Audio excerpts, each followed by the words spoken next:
पुराने वक्तों का जिक्र है। मुल्क फारस के एक कदीम और तारीख शहर की घुमावदार और तंग गलियों में एक निहायत ही खस्ताहाल और पुरानी झोपड़ी हुआ करती थी। इस शहर की इमारतें जितनी ऊंची और खूबसूरत थीं, उसके अंदर बसने वालों के दिल उतने ही पत्थर और लालची हो चुके थे। इसी बेदर्द शहर की उस छोटी सी झोपड़ी में एक बूढ़ा और नबीना यानी अंधा कातिब रहा करता था, जिसका नाम रहमान था। रहमान की आंखों की बिनाई यानी रोशनी बरसों पहले जा चुकी थी, लेकिन पूरे शहर में उसके हुनर का कोई सानी नहीं था।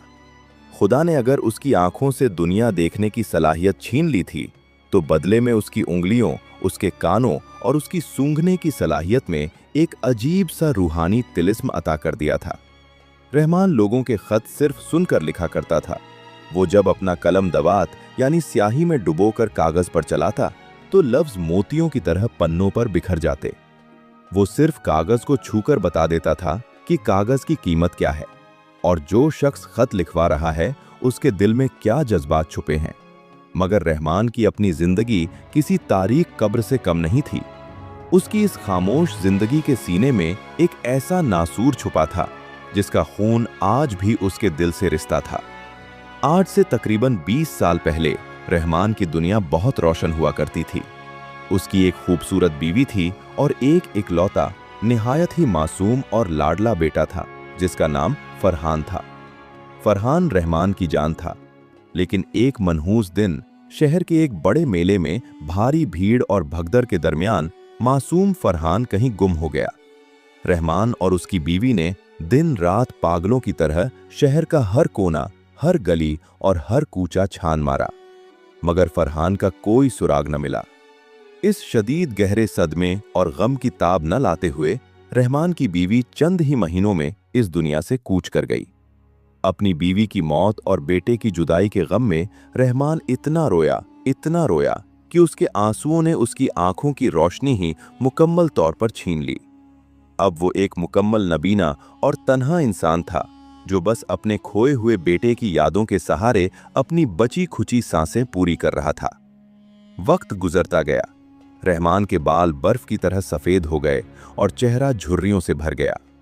वो दिन भर लोगों के खत लिखता और रात को अपनी तन्हाई में अपने बेटे का नाम लेकर खुदा के हुजूर रोता रहता। एक रात शहर पर एक निहायत ही खौफनाक तूफान तारी हुआ था। आसमान से बिजलियां इस तरह कड़क रही थीं जैसे आज कयामत बर्पा हो जाएगी। तेज हवाएं रहमान की कमजोर झोपड़ी के दरवाजे को ऐसे पीट रही थीं जैसे कोई खूंखार दरिंदा अंदर आने की कोशिश कर रहा हो। रहमान अपनी चटाई पर बैठा खुदा का जिक्र कर रहा था। तभी अचानक ठक ठक ठक किसी ने निहायत जोर से और मगरूर अंदाज में झोपड़ी का दरवाजा पीटा। रहमान ने अपने कांपते हाथों से टटोलते हुए दरवाजा खोला। दरवाजा खुलते ही एक तेज सर्द हवा का झोंका अंदर आया और उसके साथ ही एक भारी और डरावने वजूद ने झोपड़ी में कदम रखा। रहमान देख नहीं सकता था, लेकिन उसकी तेज हवास ने फौरन उस अजनबी को भांप लिया। उस शख्स के लिबास से एक निहायत ही कीमती और कस्तूरी के अतर की तेज महक आ रही थी।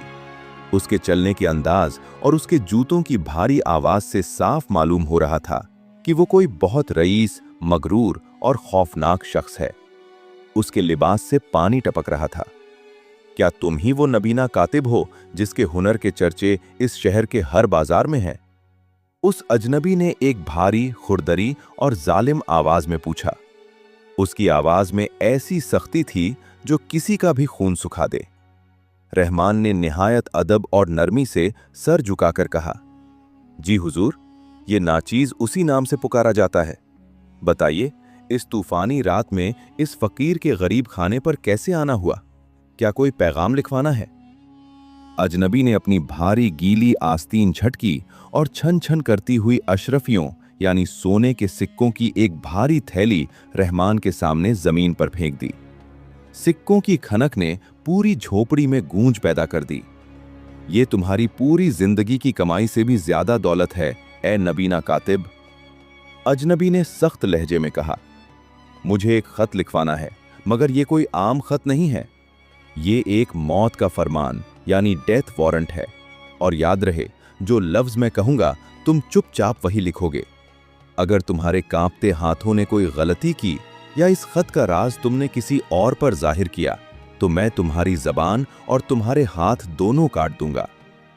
रहमान का दिल एक पल के लिए दहल गया और जैसे ही उस नकाबपोश अजनबी ने उस शख्स का नाम लिया जिसके कत्ल का फरमान वो लिखवा रहा था, रहमान के कांपते हाथों से कलम छूटकर जमीन पर गिर पड़ा।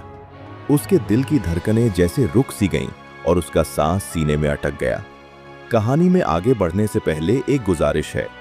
अजनबी के मुंह से निकले उस एक नाम ने रहमान के वजूद में जैसे एक खौफनाक जलजला ला दिया था। लिखो उस बागी और गद्दार का नाम, फरहान। ये नाम सुनते ही रहमान के कांपते हाथों से कलम छूटकर जमीन पर गिर पड़ा। फरहान, ये वही नाम था जिसे रहमान पिछले 20 सालों से अपनी हर दुआ, हर सजदे और हर सिसकी में पुकारता आ रहा था। उसके दिल की धड़कनें जैसे एक लम्हे के लिए रुक सी गईं। क्या ये कोई इत्तेफाक था? दुनिया में फरहान नाम के हजारों नौजवान हो सकते थे, मगर एक बाप का दिल अजीब सी बेचैनी से तड़प उठा था। कलम के गिरने की आवाज से वो नकाबपोश अजनबी आग बबूला हो गया। उसने अपनी भारी तलवार की हत्थे पर हाथ रखते हुए इंतहाई हिकारत और गुस्से से कहा, क्या हुआ ए अंधे? क्या मौत का खौफ तेरी उंगलियों में लकवा मार गया है? कलम उठा और लिख, वरना इसी खंजर से तेरी रूह को तेरे जिस्म से आजाद कर दूंगा। रहमान ने अपने आंसुओं और अपनी सिहरन को निहायत मुश्किल से काबू किया। उसने जमीन टटोलकर अपना कलम वापस उठाया। उसके हाथ बुरी तरह कांप रहे थे। उसने अपनी खौफजदा आवाज को दबाते हुए बहाना बनाया, मुआफी चाहता हूं हुजूर। बाहर बादलों की कड़क इतनी तेज थी कि मेरे कमजोर हाथ कांप गए। मैं अभी लिखता हूं।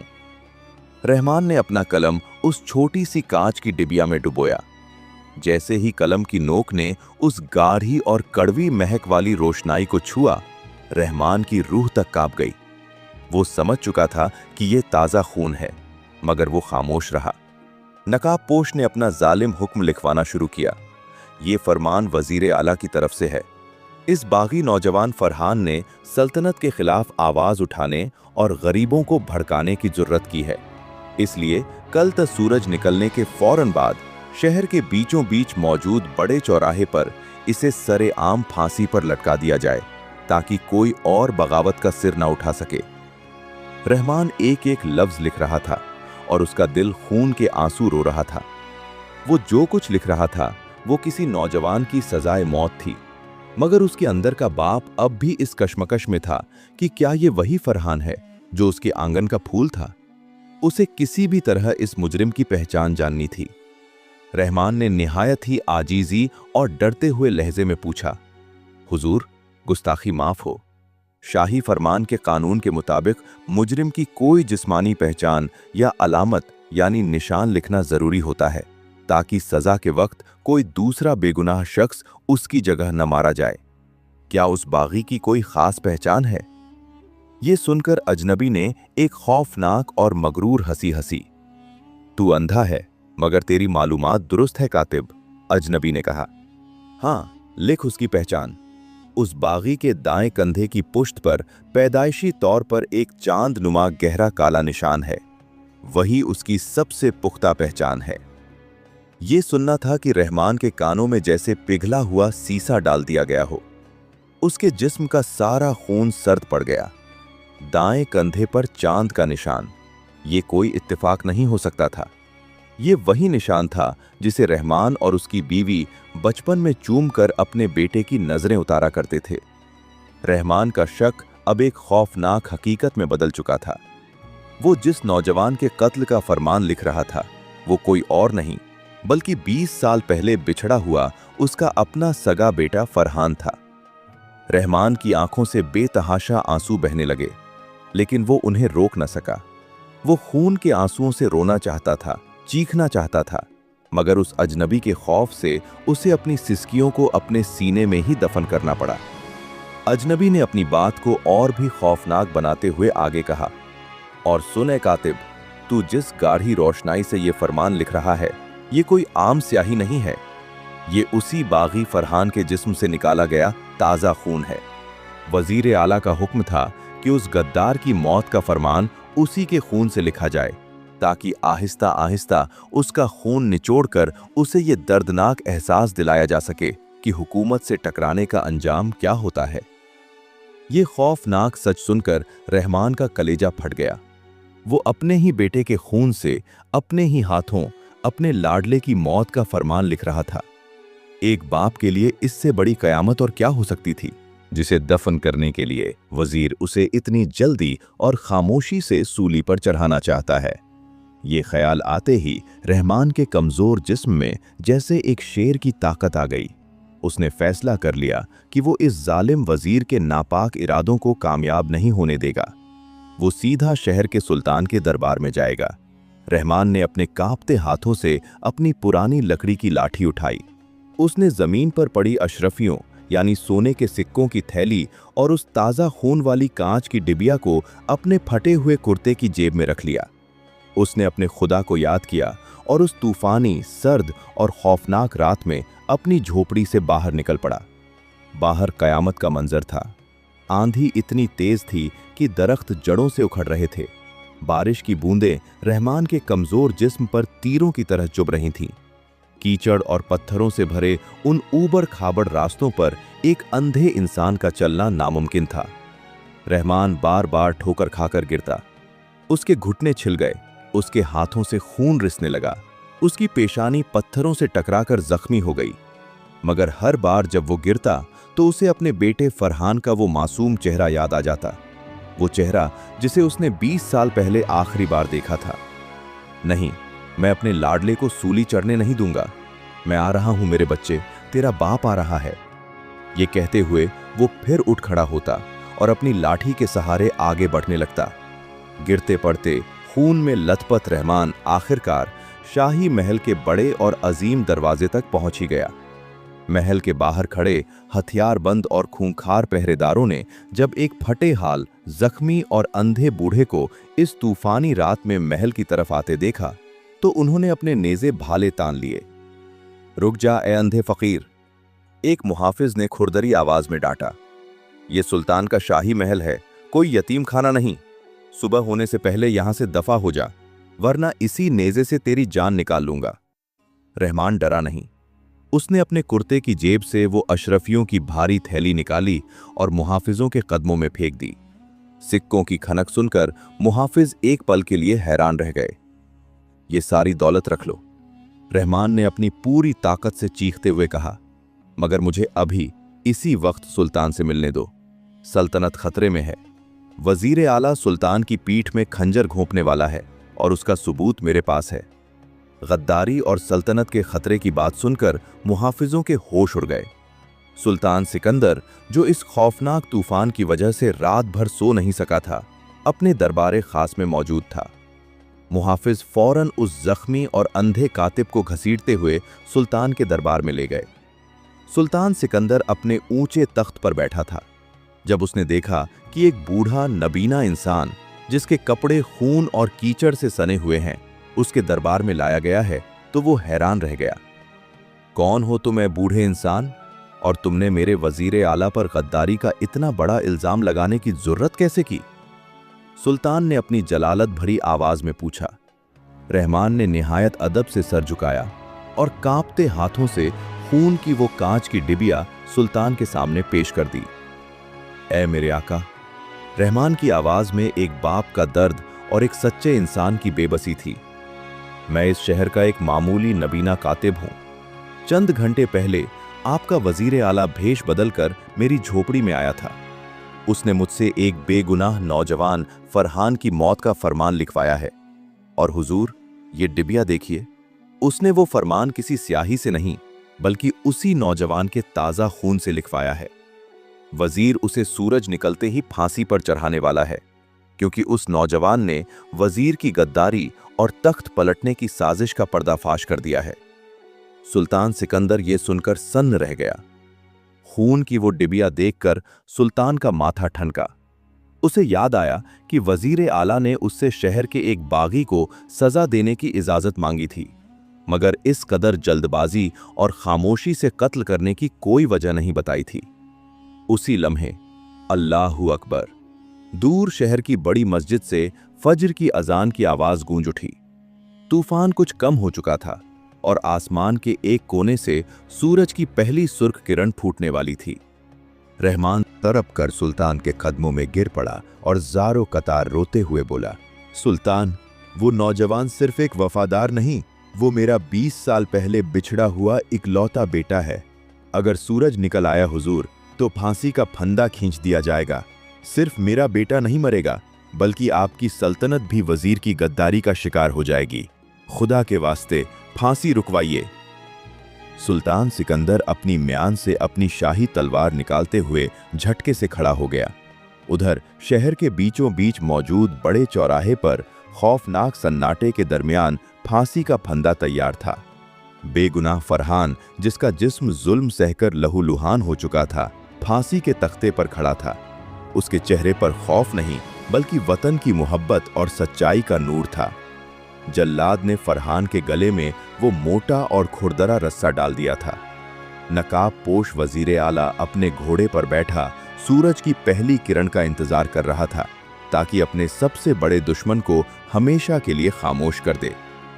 सूरज की सुर्ख किरण ने आसमान को छुआ। वजीर ने अपना हाथ हवा में उठाया और जल्लाद को चीख कर हुक्म दिया, लीवर खींच दो। जल्लाद ने अपने भारी हाथ लीवर पर रख दिए। और उसे नीचे खींचने ही वाला था कि तभी, रुक जाओ, उस लीवर को हाथ भी लगाया तो तुम्हारे हाथ धड़ से अलग कर दिए जाएंगे। एक गरजदार और जलालत भरी आवाज पूरे चौराहे पर बिजली की तरह गूंज उठी। ये आवाज किसी आम इंसान की नहीं, बल्कि खुद मुल्क फारस के सुल्तान सिकंदर की थी। फांसी के तख्ते के करीब मौजूद पहरेदारों और खुद वजीर आला के होश उड़ गए। उन्होंने मुड़कर देखा तो सुल्तान सिकंदर अपने काले और अजीम घोड़े पर सवार तेजी से चौराहे की तरफ बढ़ रहा था। उसके पीछे शाही मुहाफिजों की एक बड़ी फौज थी, जिन्होंने पलक झपकते ही पूरे चौराहे को अपने घेरे में ले लिया और वजीर के आदमियों पर अपनी तलवारें तान दी। मगर सबसे ज्यादा रुला देने वाला मंजर वो था जब शाही फौज के दरमियान से वो बूढ़ा, नबीना और खून में लथपथ कातिब रहमान अपनी लाठी के सहारे लड़खड़ाता हुआ आगे बढ़ा। उसकी बेनूर आंखें आंसुओं से भरी हुई थीं और वो पागलों की तरह हवा में हाथ मारते हुए चीख रहा था, मेरे बेटे को छोड़ दो, फरहान, मेरे बच्चे, तू कहाँ है? वजीर आला, जिसका रंग फक पड़ चुका था और चेहरे पर मौत का खौफ तारी था, हड़बड़ाते हुए अपने घोड़े से उतरा और सुल्तान के सामने झुक गया। सुल्तान मुअज्जम, वजीर ने हकलाते हुए कहा, आप इतनी सुबह यहाँ? ये एक मामूली बागी है जिसने सल्तनत। खामोश ए गद्दार! सुल्तान सिकंदर की आवाज में ऐसा कहर था कि वजीर कांप उठा। सुल्तान ने अपने घोड़े से उतरकर वो खून से भरी कांच की डिबिया वजीर के मुंह पर दे मारी। वो कांच टूटा और खून वजीर के चेहरे पर बिखर गया। तू मुझे सल्तनत की हिफाजत का सबक सिखाएगा? सुल्तान ने अपनी म्यान से तलवार निकालते हुए गरज कर कहा, तेरी गद्दारी और तख्त पलटने की नापाक साजिश के सारे सबूत इस नौजवान ने मुझे आधी रात को ही भेज दिए थे। तूने सोचा कि तू इस बेगुनाह को खामोशी से कत्ल करके अपना राज दफन कर देगा, और उस पर तेरा ये जुल्म कि तूने इसकी मौत का फरमान इसी के खून से इसके ही अंधे बाप के हाथों लिखवाया। तेरी इस दरिंदगी की सजा मौत से भी बदतर होगी। सुल्तान ने फौरन मुहाफिजों को हुक्म दिया। पलक झपकते ही वजीर आला को भारी लोहे की जंजीरों में जकड़ लिया गया। उसका गुरूर और उसका घमंड आज खाक में मिल चुका था। इधर सुल्तान के इशारे पर मुहाफिजों ने फौरन फांसी के तख्ते पर चढ़कर फरहान के गले से मौत का फंदा निकाला और उसके हाथ पैरों की रस्सियां खोल दी। आजाद होते ही फरहान, जो जुल्म सहकर निढाल हो चुका था, लड़खड़ाते हुए तख्ते से नीचे उतरा। उसे यकीन नहीं आ रहा था कि उसकी जान बच गई है। तभी उसकी नजर उस बूढ़े, जख्मी और अंधे शख्स पर पड़ी जो अपने कांपते हाथों से हवा को टटोल रहा था। फरहान का दिल एक अजीब सी कशिश से धड़क उठा। 20 साल गुजर चुके थे, लेकिन खून की पुकार कभी खामोश नहीं होती। फरहान दौड़कर उस बूढ़े के कदमों में गिर पड़ा और रोते हुए बोला, बाबा, क्या आप मेरे बाबा हैं? ये आवाज सुनते ही रहमान का पूरा वजूद कांप गया। उसने फौरन जमीन पर बैठकर अपने कांपते और जख्मी हाथों से उस नौजवान के चेहरे को छुआ। 20 साल पहले जो चेहरा एक मासूम बच्चे का था, आज वो एक बहादुर नौजवान का बन चुका था। मगर एक बाप की उंगलियां अपने खून को पहचानने में कभी गलती नहीं करती। रहमान की सांसें तेज हो गईं। उसने बेकरारी से कहा, मेरे बच्चे, मुझे अपना दायां कंधा दिखा। क्या वहां वो चांद का निशान है? फरहान ने रोते हुए अपने फटे हुए कुर्ते को कंधे से सरकाया और रहमान के कांपते हाथों को अपने दाएं कंधे की पुष्ट पर रखा। रहमान की उंगलियों ने जैसे ही उस पैदाइशी चांदनुमा निशान को छुआ, उसके दिल से एक ऐसी दर्दनाक और खुशी से भरी चीख निकली जिसने वहां मौजूद हर पत्थर दिल इंसान की आंखों में आंसू ला दिए। खुद सुल्तान सिकंदर की आंखें भी नम हो गईं। मेरा फरहान, मेरा बच्चा। रहमान ने फरहान को अपने सीने से लगा लिया। दोनों बाप बेटे 20 साल की तड़प, जुदाई और आंसुओं के समंदर में डूबकर एक दूसरे से लिपटकर ज़ारों कत्तार रोने लगे। मौत के खौफनाक तख्ते के नीचे जिंदगी और मोहब्बत का ये मिलन इतना रूहानी था कि आसमान से छनकर आने वाली सूरज की रोशनी ने भी उन दोनों को अपने सुनहरे घेरे में ले लिया। सुल्तान सिकंदर ने निहायत अदब से आगे बढ़कर रहमान के कंधे पर हाथ रखा और कहा, ए नेक इंसान, आज तुम्हारी मोहब्बत और तुम्हारी हिम्मत ने सिर्फ तुम्हारे बेटे की जान नहीं बचाई, बल्कि मेरी पूरी सल्तनत को एक गद्दार के पंजों से महफूज कर लिया। खुदा की कसम, आज से तुम्हारा ये बेटा मेरी शाही फौज का सबसे अजीम सिपहसालार होगा और तुम मेरे महल में शाही मेहमान बनकर इज्जत की जिंदगी गुजारोगे। जालिम वजीर को उसी काल कोठरी में फेंक दिया गया जो उसने बेगुनाहों के लिए बनवाई थी, जहां वो अपनी गद्दारी और जुल्म की आग में जल जल कर मरा। और दूसरी तरफ रहमान और फरहान ने अपनी बाकी जिंदगी एक साथ खुशहाली और नेकी के साए में गुजारी। रहमान की आंखें भले ही अंधी थीं, मगर आज उसके दिल की दुनिया पूरी तरह रोशन हो चुकी थी। सबक दोस्तों, इस कहानी से हमें ये अहम सबक मिलता है कि इंसान का गुरूर, लालच और जुल्म चाहे कितना भी ताकतवर क्यों ना हो, वो अल्लाह के इंसाफ और सच्चाई के सामने एक दिन जरूर घुटने टेक देता है। जो दूसरों के लिए गड्ढा खोदता है, खुदा उसे उसी गड्ढे में गर्क कर देता है। और सबसे बड़ा सबक ये है कि वालिदैन की मोहब्बत और उनकी तड़प दुनिया की हर ताकत से बड़ी होती है। हकीकी रोशनी आंखों में नहीं, बल्कि इंसान के ज़मीर और उसके नेक इरादों में होती है। जब इंसान सच्चाई का साथ देता है तो खुदा अंधेरों में भी रास्ते निकाल देता है। प्यारे दोस्तों, अगर आपको एक बाप और बेटे की ये जज्बाती, रूहानी और सस्पेंस से भरी दास्तान पसंद आई हो तो बराह करम हमारी इस वीडियो को लाइक करें, अपने दोस्तों और अजीजों के साथ शेयर करें। आपको इस कहानी का कौन सा मंजर सबसे ज्यादा रुला गया? अपने ख्यालात का इजहार कमेंट बॉक्स में जरूर करें और कमेंट में बताएं आप किस शहर और किस मुल्क से हमारी वीडियो देखते हैं। हमारे चैनल को सब्सक्राइब करना बिल्कुल ना भूलें, ताकि ऐसी ही बेहतरीन और सबक आमोज कहानियां हम आप तक पहुंचाते रहें। बहुत शुक्रिया।